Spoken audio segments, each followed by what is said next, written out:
Hey everybody, good evening. It's great to spend an evening with you guys. My name is Blake Shook. If we haven't met, I'm one of the owners of the Bee Supply, and we have a very special guest. Amy Floyd is with us tonight. Hey Amy, great to see you. Um, and Amy is with Dalan, and they are a pretty incredible, innovative, groundbreaking research company that's doing some pretty awesome stuff with honeybees and specifically with inoculating queens to resist American foul brood and create a healthier bee overall. And so I've been watching what they've been doing for several years. I'm sure, like a lot of you, as soon as the news came out that a vaccine was created for honeybees that would cure them of American foul brood, I got like 1,000 of my friends sending the articles to me. Like everybody's like, "Have you heard? Have you heard? Have you heard of the new thing that came out for bees?"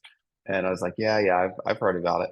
And so I've been really fascinated to see it kind of go from just a news story to reality. And I'm sure, Amy, it's been so rewarding for you guys to see it become reality too, and finally hit the market and as something that we can actually purchase as beekeepers. I know as a company, as we've launched the queens and they're for sale on our website, we've had a ton of questions. People are wondering how it works. How is it harmful in any way? What's the good? What's the bad?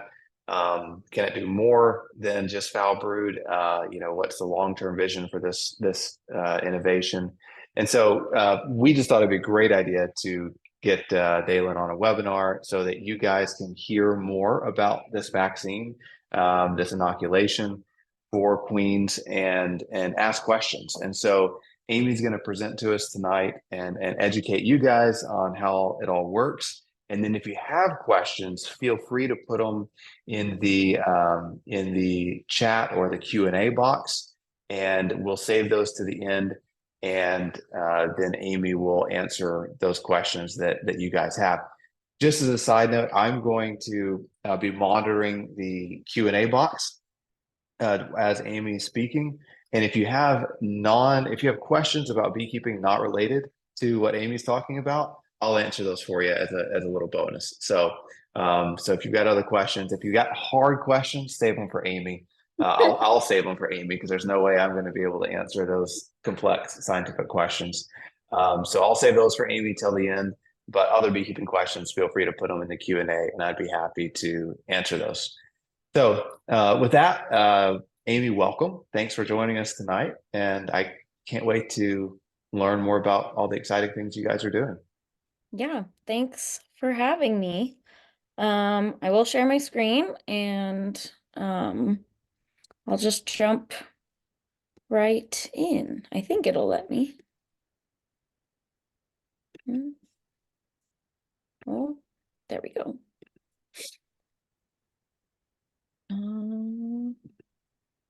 Okay, we can see that. Yes, we can. Sure can. Great. Okay. So as Blake mentioned, I work with Dalan Animal Health. And I'm gonna teach you as much as I can in a short amount of time about these new AFB protected queens. So I'm going to walk through kind of who we are as a company, who I am, touch on stressors that are affecting honeybees and walk through how the honeybee immune system works, and then talk about how the vaccine works as it relates to the honeybee immune system. And then I'm going to talk about how it works and the safety and efficacy data, and then kind of what we've experienced in the last few years having it out in operations, and then sort of how you can purchase. So first, a little bit about me. I am from Tucson, Arizona, and I have a small honey business there that I've now expanded up to Flagstaff, which I live in now, which is northern Arizona. I went to the University of Arizona and I got my bachelor's degree in wildlife conservation and management. And then I started working at the USDA Honeybee Research Lab in Tucson and fell in love with honeybees and went back and got my master's degree studying entomology and insect science. For my master's, I focused on European foulbrood, so I have a pretty solid background in brood pathogens in honeybees. And then I worked there for a few more years after I graduated. And then I also worked at the USDA lab studying queen toxins and how they affect queen and worker relationships as it relates to pesticides at the Davis lab. And that opportunity got me a lot of experience immersed in the almonds and really close to some really big beekeepers and a lot of beehives. And I really learned a lot working at that lab in Davis. But while I worked at both of those labs, I actually collaborated with Dalan, and I was running some blinded trials for them. And when they were starting to get ready to launch the vaccine, I was asked if I wanted to join the team and kind of help them really get this into the hands of beekeepers. And with my science background, kind of help doing some of the research too. So that's a little bit about me. I'm usually on the West Coast of the United States, either in Arizona in my house, or I travel in a camper van that I built with my grandpa with my very cute dog that I am obsessed with. His name is Miles. So yeah, that's a little bit about me. Let's see. But so like Blake mentioned, we were in the news everywhere when we first got the conditional license. And it was really exciting. There hasn't been a vaccine for any insect, let alone honeybees. So it was really exciting when that went out, and you've probably seen something about Dalan or the AFB vaccine somewhere in the news. We've won a lot of awards since then too for this innovative product. So it's been a very exciting wild ride for the last couple years. And so Dalan was actually founded by these three women. Francie and Dahlia both worked in the lab discovering the technology that works in the vaccine. And then Annette is our CEO and has been keeping us functioning for the last few years. So Dalan technically began in 2018, and then the team really started to grow in 2022. And now we're up to about 15 people and counting, which is small for a company, but feels huge when we were just 4 people when I started. And we're based out of Athens, Georgia right now, and we have we are based out of the Innovation Hub at the University of Georgia, and they have a really wonderful honeybee lab there, and Keith Delaplane does a lot of really awesome research there. So it's been a good place for us to be able to collaborate and have hives when we aren't able to have our own. So mostly based out of Athens, Georgia. A lot of us work remotely though. So if you talk to one of us, we might be anywhere in the country. And we're really committed to using this novel technology to create a more sustainable future for animals and finding new, better options to help these invertebrates who have been kind of not treated as well as maybe our mammal livestock or companion animals. So a little bit about Dalan. So I'm gonna jump right into honeybees now. So if you're on this, you probably know some stuff about honeybees. I'm not gonna go into all of this in super heavy detail, but honeybees battle so many stressors. There are so many things that they are fighting. There's disease pressures from bacterial pathogens to fungal pathogens, viruses. There are pests that get in hives. We deal with wasps and mice, hive beetles. And then there's also the environment that the bees are in that is also struggling. We're dealing with habitat loss, less forage at certain times of year. Climate is throwing a wrench in a lot of things. These rainstorms that keep happening during the almond bloom in California really throw things off for commercial beekeepers, which then trickles down to the smaller scale beekeepers every year for the last few years, and pesticides, of course. And these problems are not just problems for the bees, they're also problems for the people managing bees. So One of these big problems is American foul brood. And this disease has spread worldwide now. And the causative agent of American foul brood is Painobacillus larvae. So it's a spore-forming bacteria, and it infects larvae by being fed to them via contaminated food. So contaminated pollen, or the spores can even survive in honey, unfortunately. And so these spores are fed to larvae, and they go from about 100 spores to 2 billion spores once they infect that larva. So that's why it can be so contagious, as these spores just rapidly reproduce once they're in the larval system again. And these spores can live and be in a vegetative state in almost any material for decades. They can live on wax and wood and honey, in the soil, on the plants around your apiaries. These spores can just be there in a vegetative state, not causing a problem until they make it into a larval gut where they're able to reproduce. So it's kind of a sneaky disease. And I think we've seen less clinical AFB in the past few decades. But a few studies have come out recently, specifically this one in Canada. It was in Saskatchewan. 50% of hives tested positive for P. larvae spores. So even though these hives weren't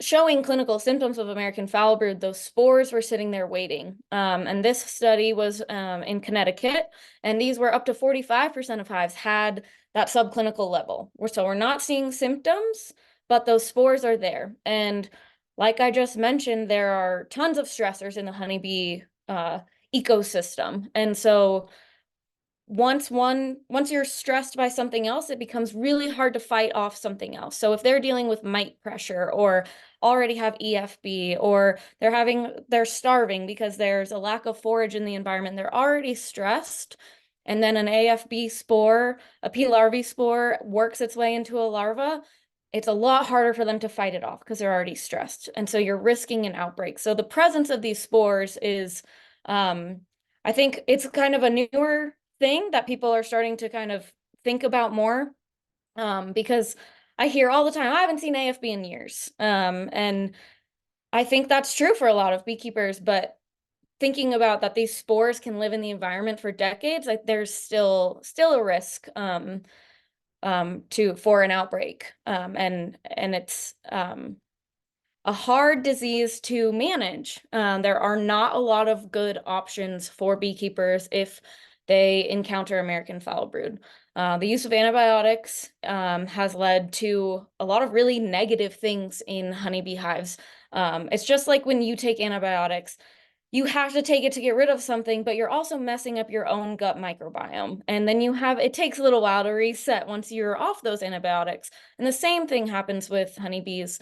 There are a lot of negative effects of using that, plus the antibiotic resistance that comes from using them. So especially in Canada, there are strict rules about antibiotics, and in the United States that's true too. I think it's a little more lenient here, but it's still not ideal. I don't think anyone really likes the option of antibiotics, but it's been one of the only options for brood disease thus far. And AFB also requires burning of hives once you do have a clinical outbreak. And that's awful. It is not fun to burn a hive. I don't think anyone enjoys doing that. It's a little demoralizing. It's a waste of money. And then when you have to quarantine your other hives, and that's costly and time consuming. So American foul brood has just been an issue that maybe you don't deal with often, but when it is time to deal with, you're kind of in a pickle. And so we sort of want to create options that are proven. We want them to be safe for the bees, for the environment, and for the beekeeper. We want them to be effective.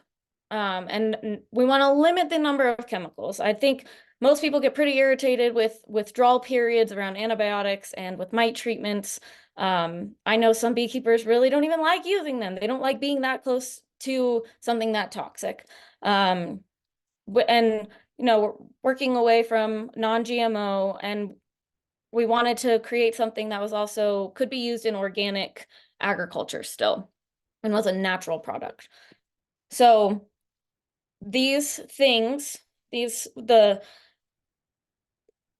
order to achieve these goals, we thought, okay, right now all the options are treatment-based options, right? You have a problem, so you use something to get rid of it or to fix that problem. We wanted to start on the opposite side and move in the opposite direction. Let's prevent those things from happening. How can we protect them from these things so we don't have to treat them with these chemicals and all of this additional labor of going out and using these things and stressing hives more. So, but to do that, we have to understand the honeybee immune system. So bees are a superorganism. We function at the individual level and at the hive level. So at an individual level, they have symbionts, they have their cuticle that keeps things out, they clean themselves, they have lots of internal AMPs, different things that they use internally to fight off disease. And then at the colony level, they use propolis, right? That's antibacterial, antifungal. They line their hives with that. They can thermoregulate. They can create a fever if they need to. That's how they get rid of wasps often. They clean out dead and diseased bees. They sterilize their food. They have all these colony level immune system type things that they do as well. But this is sort of missing one piece of the puzzle, which is the queen and the queen's immunity and what she's able to provide to the hive at that level. So the honeybee queen's immune system has been very deeply studied, and we did not do that. It's just been there. People have been interested in that for a long time. So there's a lot of details about it. We know a lot, but essentially it works how you would think it would work.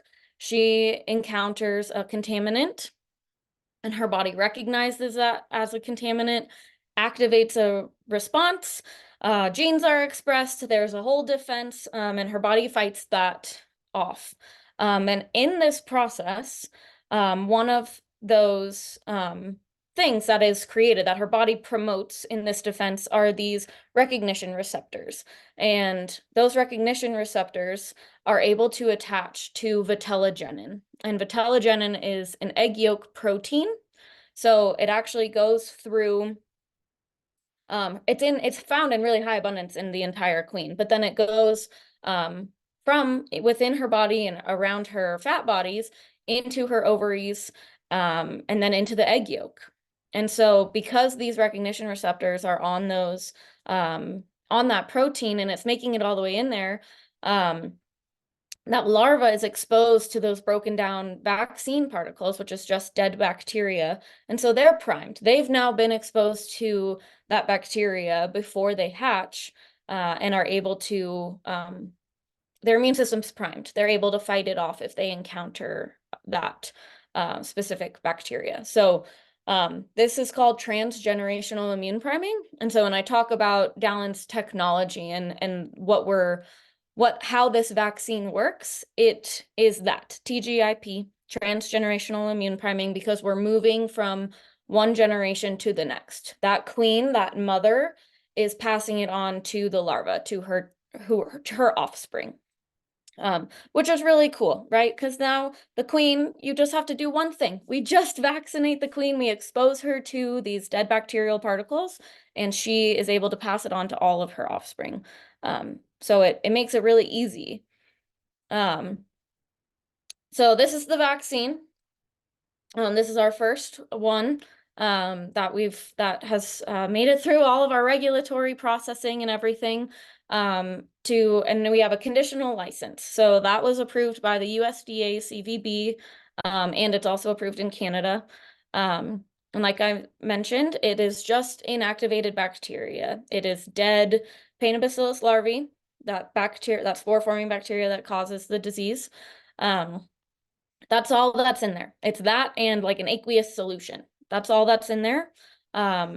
So we have no chemicals. You can still use this if you take your hives, or or you have an organic garden in your yard, nothing's genetically modified, nothing in the queen is being genetically modified. It's simply a prophylactic, a preventative exposure method to help prevent larvae from dying from this disease. So I'm going to walk through how it works, kind of how you use it more than how it works, because I sort of just explained that. So the first step of this is mixing the vaccine into queen candy. So that white fondant-like candy that is used in sugar plugs and queen cages, that's what we're mixing the vaccine into. And the vaccine comes in vials of 50 doses. And so that 50 doses is 3 mils of liquid, and that gets added to 300 grams of queen candy. And then workers are exposed to that candy, and they digest it. It works its way through their system into their hypopharyngeal glands in order to feed it to the queen, because queens are lazy and don't feed themselves. So that's kind of an interesting pathway, and we wanted to make sure it was getting there. And I also want to show you guys that we know this is how it's working. So that bacteria, those vaccine particles have 3 stops they have to make within the worker in order to make it to the queen. So what we did was we fluorescently marked those bacteria and then fed it to workers. And then we dissected out each part of her digestive system to confirm it's making it to where we need it to make it to, which is those hypopharyngeal glands. So the first spot, we need to make sure it was making it past her mouth parts, through her crop, all the way into her midgut. And so we checked that. These little pink dots are those fluorescently marked bacteria. So that's a check for that one. We make it all the way to the midgut. And then the hypopharyngeal glands are actually fed by the fat bodies in the workers. So that was our next check. We're good. We have our pink dots. And then we make it to the hypopharyngeal glands. So we know that it is in the royal jelly that is being fed from those workers who are exposed to vaccinated candy to the queen. So, as I said, workers now feed that royal jelly containing the vaccine to the queen. And then the queen has to digest it. It has to go through a very similar process in her. It needs to go into her midgut and be absorbed into her fat bodies, because her fat bodies actually feed her ovaries, right? And we need it to make it to the ovaries and into those eggs. So we did the same thing. We fluorescently marked and tracked her system as well. But then this is her ovaries. So you can see these green dots in her ovaries. And we used green fluorescent markers in this version of the study. And you can see those make it all the way to her ovaries. So we've tracked it through the system. We're getting into her ovaries, passed into the developing eggs, and then those developing larvae are now primed and resistant to infection when they hatch. So this is a short little animation to sort of visually walk you through that in a different way. It sometimes helps to see things twice and slightly differently. So she consumed it, went through her midgut, went through her fat bodies, and now into her hypopharyngeal glands. And then she's going to feed that royal jelly to the queen. I think they look like Rudolph right here for a second. And then it goes through her system into her ovaries, into the eggs, and she lays an egg and is that larva is protected when it hatches. So one of the things I mentioned at the beginning that we wanted to make sure we were providing in this new tool for beekeepers was that we were proven and effective. And in order to do that, we needed to be regulated by someone other than us. And so that is why we had to get that conditional license through the USDA. So they could look at our work, they could look at all the data, and they decide whether we are effective or not us. So in order to get one of these conditional licenses, we had to prove safety, efficacy, purity, and batch consistency. Those last 2 are really kind of on our manufacturer's end. So I'm not going to really touch on those. But um, safety and efficacy, we did have to prove, and we had to do an experiment and walk them, show to them that this really does work. So in these studies, we vaccinated queens, we introduced them to hives, out in a normal apiary. So these weren't queens in mini cages in a lab or anything. These queens were in normal functioning colonies. And then we would collect frames from those, and we would graft first instar larvae. And then we would take them into the lab because we needed to expose them to a deadly strain of pain bacillus larvae in order to see if they were being protected or not. And obviously, we don't want to expose whole hives and cause an outbreak of AFB. So this part happened in the lab. We exposed them to food droplets containing those spores, and then assessed their survival. So something to keep in mind looking at this data is that these larvae were exposed to 200 times the amount of spores that would be necessary to make them sick. So when we're looking at like a 30 and a 50% efficacy rate, these larvae were being like bombarded by these spores. And so when we can kind of, once you can kind of deduce that maybe at a lower level, at a more natural level in a hive, these efficacy rates might be slightly increased.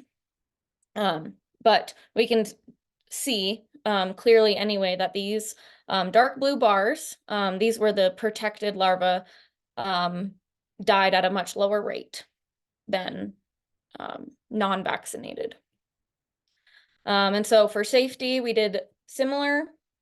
We vaccinated queens, placed them in hives, and then monitored queen survival. So we monitored their survival during the vaccination period, and then also once they were introduced to hives.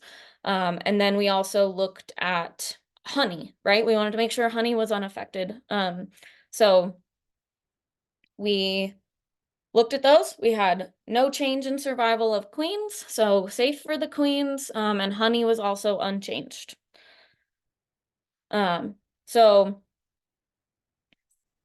if you were, we've been getting vaccinated queens into hives over the last 2 years, almost 2 years. And we've had, I think this is up to like 9,000 doses now. And we've gotten approved by 14 US states. And we've had 0 cases of AFB reported.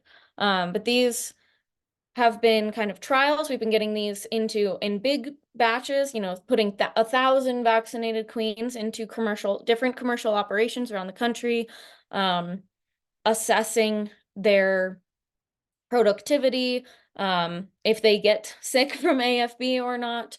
And we've seen no negative effects. And we've been hearing anecdotally from beekeepers some really positive things, that these hives seem better balanced, that they seem to build up maybe a little bit earlier. We've gotten a lot of really cool anecdotal feedback, and we're doing a lot of our own trials to get some more solid productivity measurements from these hives being out in the field, and how that immune system being primed can kind of help them be a healthier colony. So that data will come out eventually, but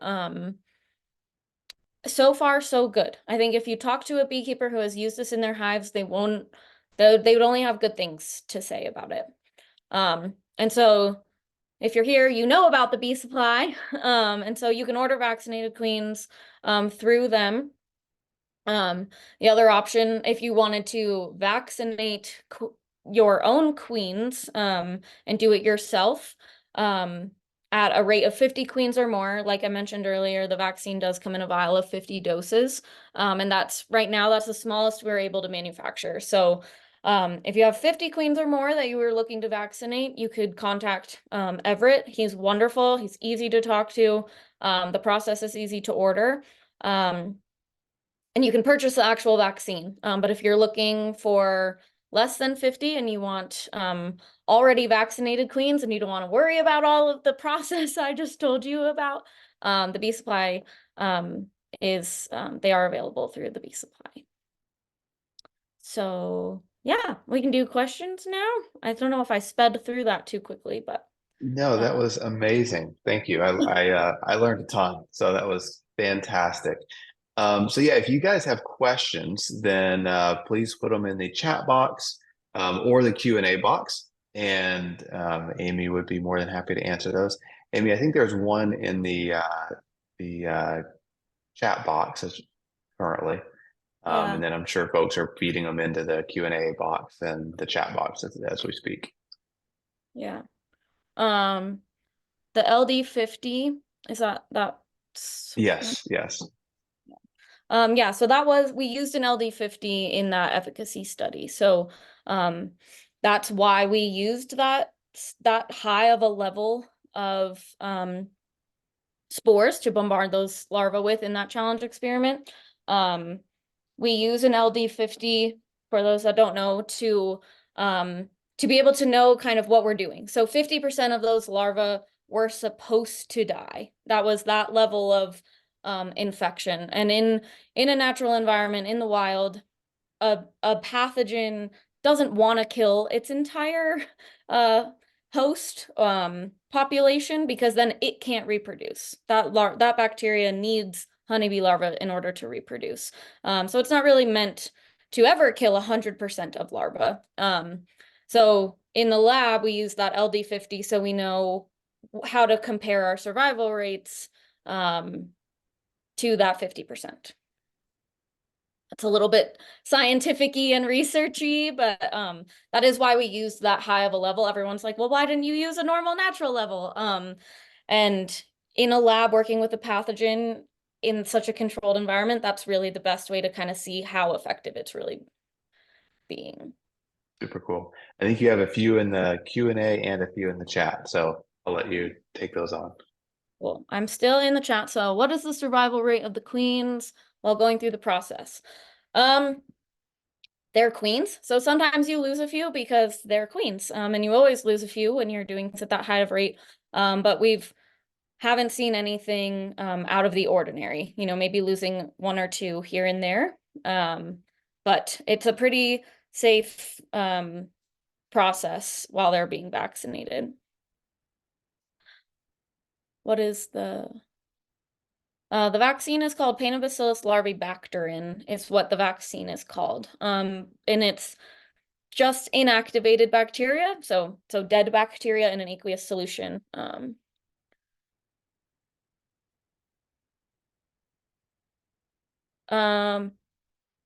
Parduk, I will have to maybe redirect your questions to our higher level scientists.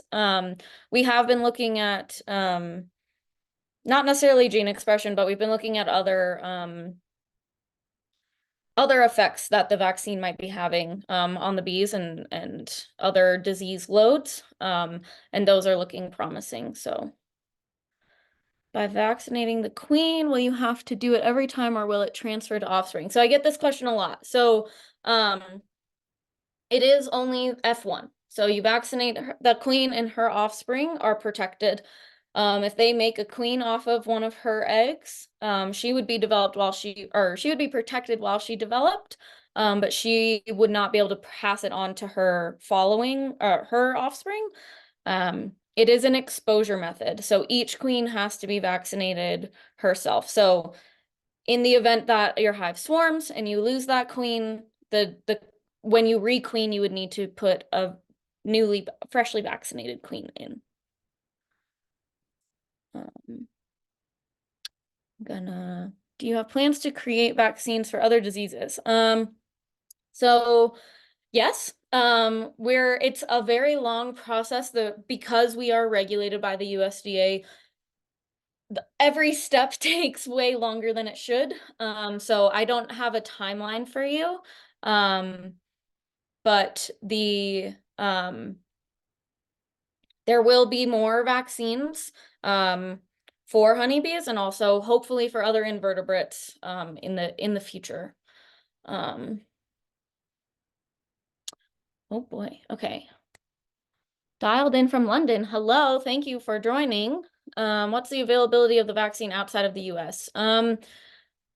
It's country to country dependent. Right now, we are only approved to sell the vaccine to the US and Canada.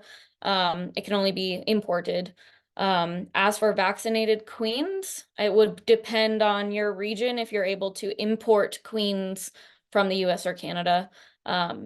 We could definitely go to our contact form on our website, and someone who knows a little bit more about the regulatory stuff would probably be able to answer that question better than I. But I do know we are working on getting into multiple European countries and all over. We're working on it, I promise. Are there a difference in the race of queens that did better? We have vaccinated multiple different lines of queens, and we've seen no difference in efficacy between those. So as for different queen breeds and lines, the process works the same. They're physiologically the same on the inside. So that storage process that the queen has to do works the same. So, okay. How many cases of AFB were reported prior to your hives in the field? Your percentages early stated the presence of AFB, but no effects or impact of AFB.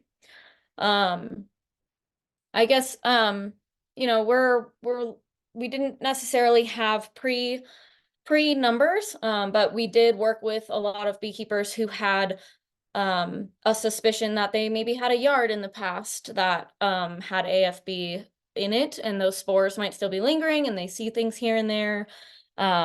We tried to subject them to maybe a scenario that they could contract it in those field trials, but a lot of those trials were more trying to get it adapted into the commercial environment, and get those, see what other positive benefits come from having vaccinated queens in the field.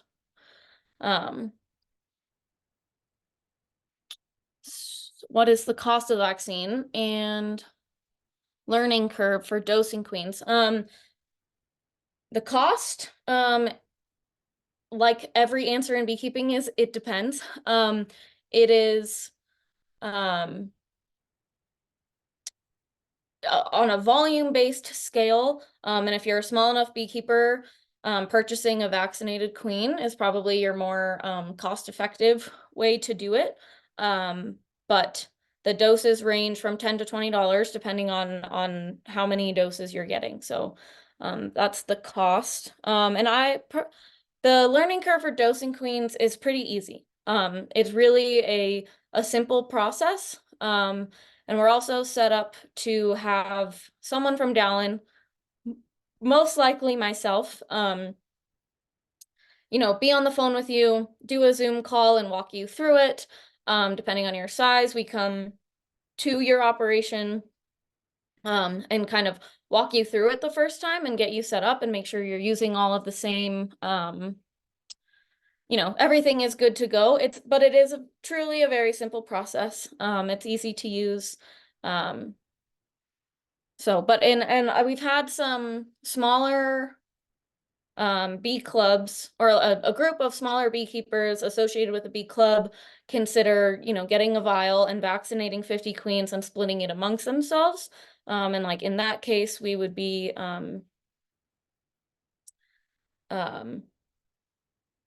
we could walk you through it. We'd come visit, we'd help you get it done the first time so that you were confident they were being vaccinated. Okay, does the vaccine transfer through multiple generations or just one? So I kind of mentioned this earlier, touched on it, that the queen, only her offspring are protected. If you were to make a queen out of one of those vaccinated eggs, that queen would be protected while she was developing, but not her offspring would not be protected. So each queen needs to be exposed to the vaccine on its own.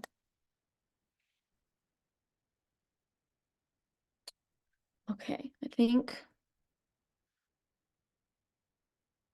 Alan, I'm sorry no one replied to you. If you, I will put my email in this chat, and please send me an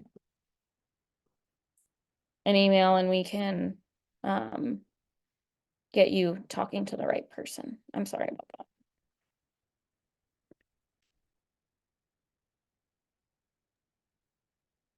that. Okay.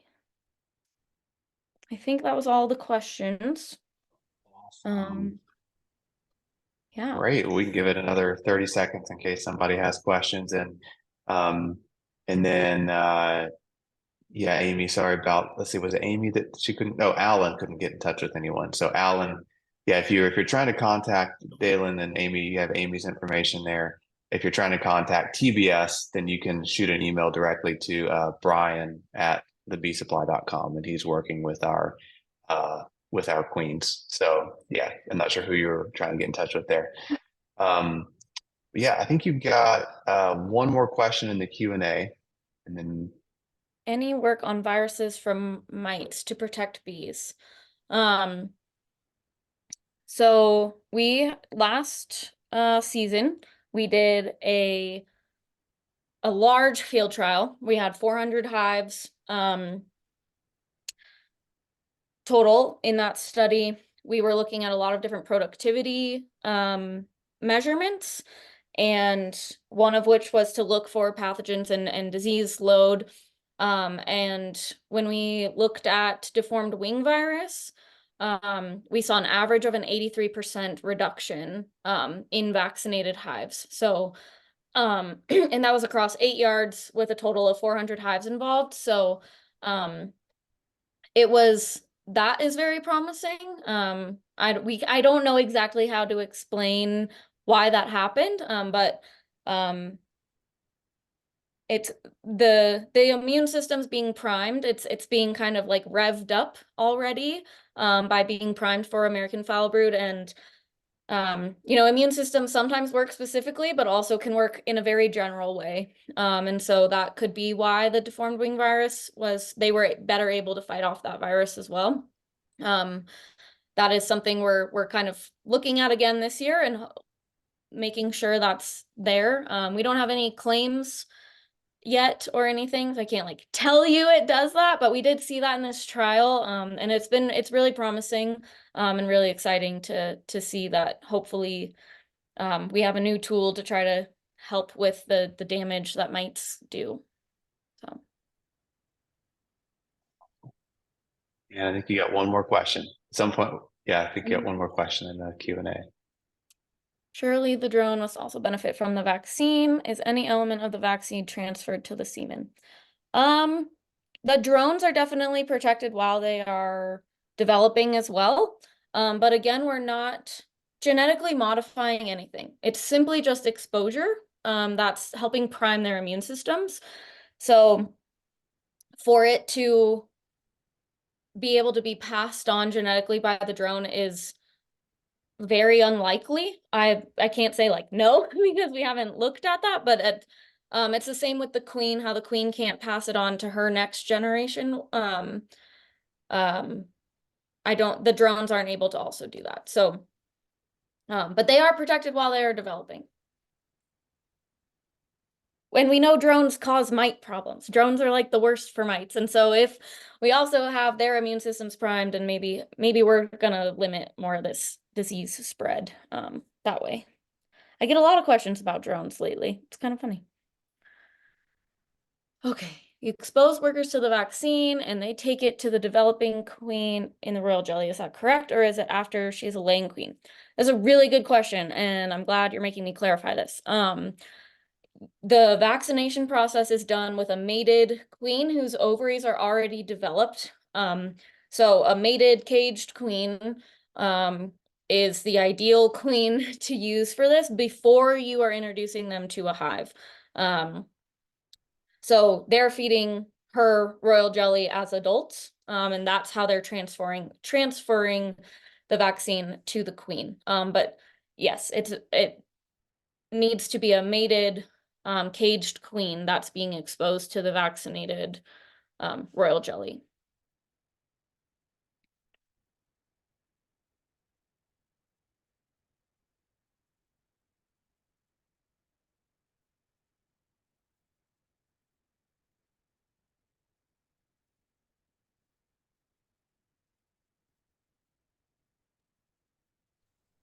Okay, did you see that one more question, Amy, Oh yeah. in the Q&A box?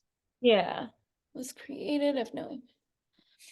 So the vaccine was created because we know AFB does exist in hives.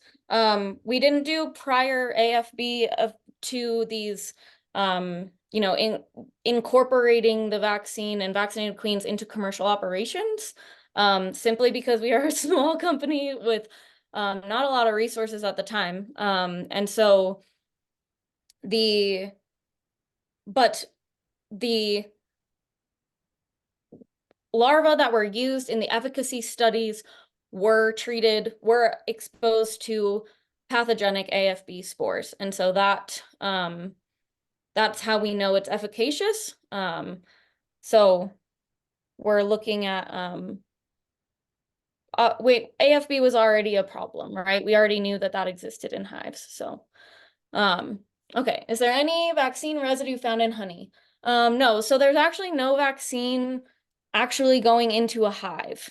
All of that vaccination process happens away from a hive in a controlled environment, because those workers that are feeding queens need to only have access to vaccinated food. So the vaccine, the candy with the vaccine in it, isn't going into the hive at all.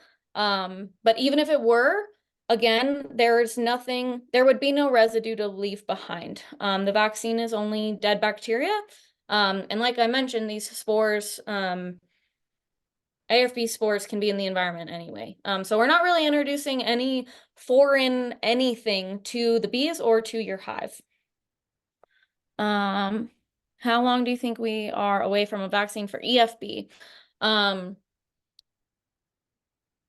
wish I had a better timeline for you, but it is probably the next one. We're very close. We're getting there. But because of regulatory processes, I don't want to tell you any sooner than a few years. If it's sooner than that, you'll like me more. Other than cost. So other than cost, all queens could be vaccinated, or all hives could be vaccinated. Yeah, so any hive, I don't ever recommend pulling a queen out of a hive, caging her to vaccinate her, and then reintroduce her, because the process is 7 to 8 days. And so you're leaving that hive either queenless, or you're having to move queens around, or that can get complicated. So if you're going to vaccinate all of your hives, I would recommend requeening everything, vaccinating before you requeen. And then, but yeah, technically you could vaccinate every hive and every queen, and you're reducing your risk of an outbreak.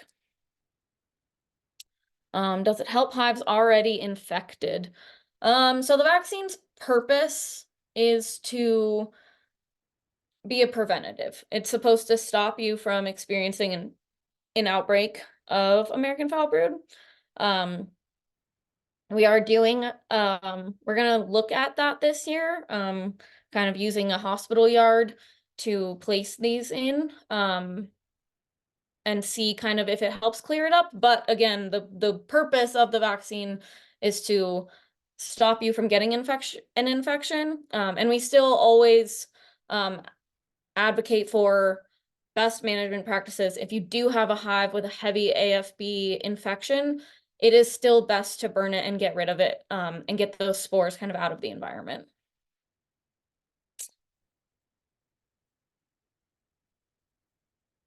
It seems as if the presence of AFB in 50% of hives acts as a low-level stressor to the immunity of the colony, hence the improvement.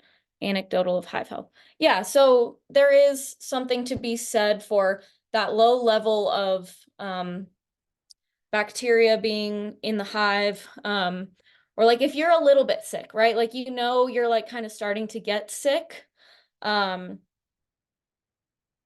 then you take care of your immune system a little bit better, and you start taking your vitamin C and doing the things you need to do to stay healthy. it doesn't always turn into an outbreak. So if your immune system's primed to fight off whatever little bit of something is there before it gets to an infection, you're probably more likely to end up healthier and not lead to full outbreak. So that is something that is one of our explanations, our hypothesis about why beekeepers are seeing healthier hives and more well-balanced hives after vaccinating, is that disease pressure, even at that subclinical level, is being suppressed. So.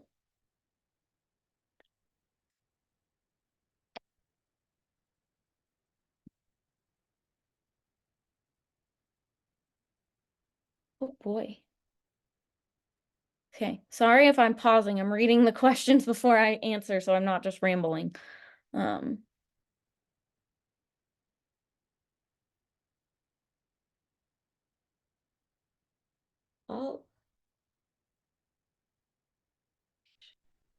All queens get roses. Theoretically, all hives could be that.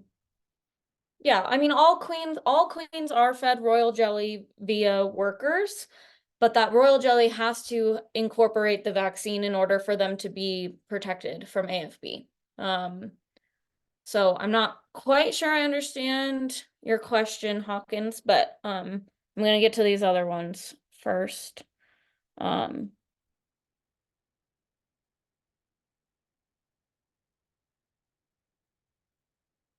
Is there any risk of this vaccination treatment to evolve over time so that it does not die with a particular treated queen? So like, would it be able to be passed on? I'm guessing that's what you're asking, is if there's a way for the treatment to be able to be passed on from generation to generation.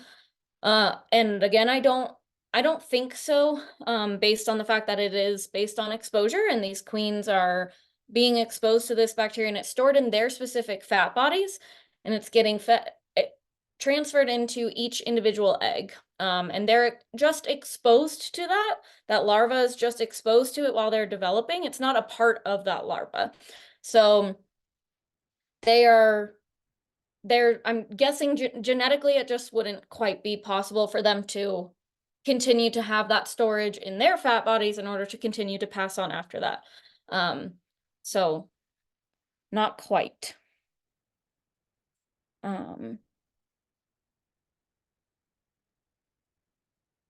Okay. Does freezing frames help with diseases? Freezing frames definitely helps kill a lot of can help kill off a lot of things. I know we used to use that for, wax moth. That's a great way to get rid of wax moth. And chalk brood, it can kill off fungus, those kinds of things. AFB is annoying because it's spore forming, and so those spores, they can kind of live through anything. Their fire is what really gets rid of them, and that's why we burn hives, and it's hard to come back from fire. So freezing, I haven't really ever heard being used to manage American foulbrood before. But I do know it's a decent way to get rid of certain pests. So. I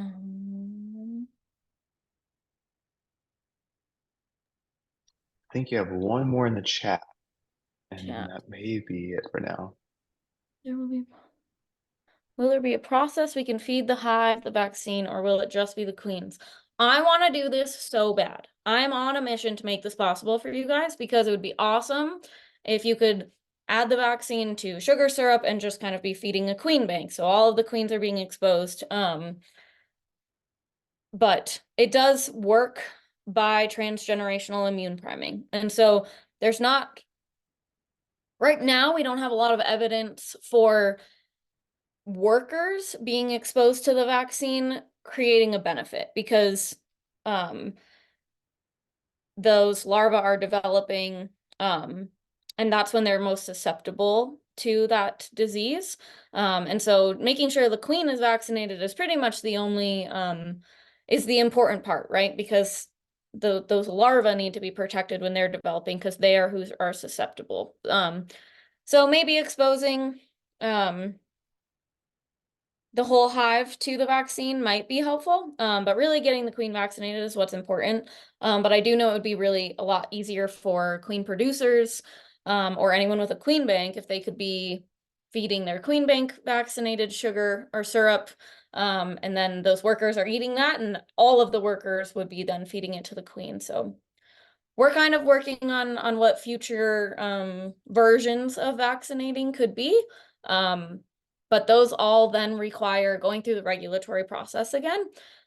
So if we do develop them, they would be a ways off. So, but hopefully.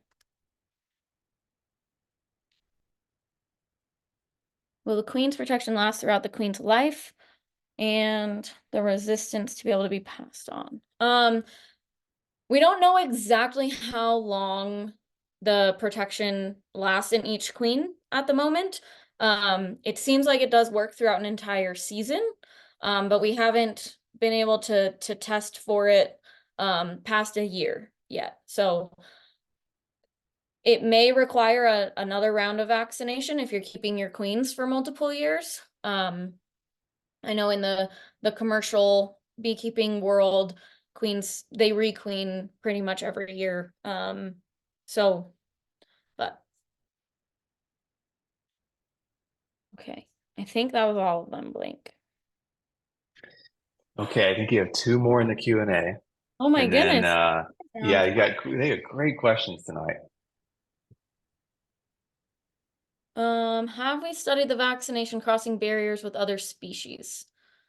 A vaccinated bee is ingested by a bird. We have not looked at that. But again, this bacteria is something that's naturally found in hives anyway. And so if a bird that ate a bee that was exposed to spores, it would be similar to them being exposed to the vaccine. But again, this vaccine is not going into hives. And all of the workers in that hive are not exposed to the vaccine. They're exposed as they're developing, but it shouldn't,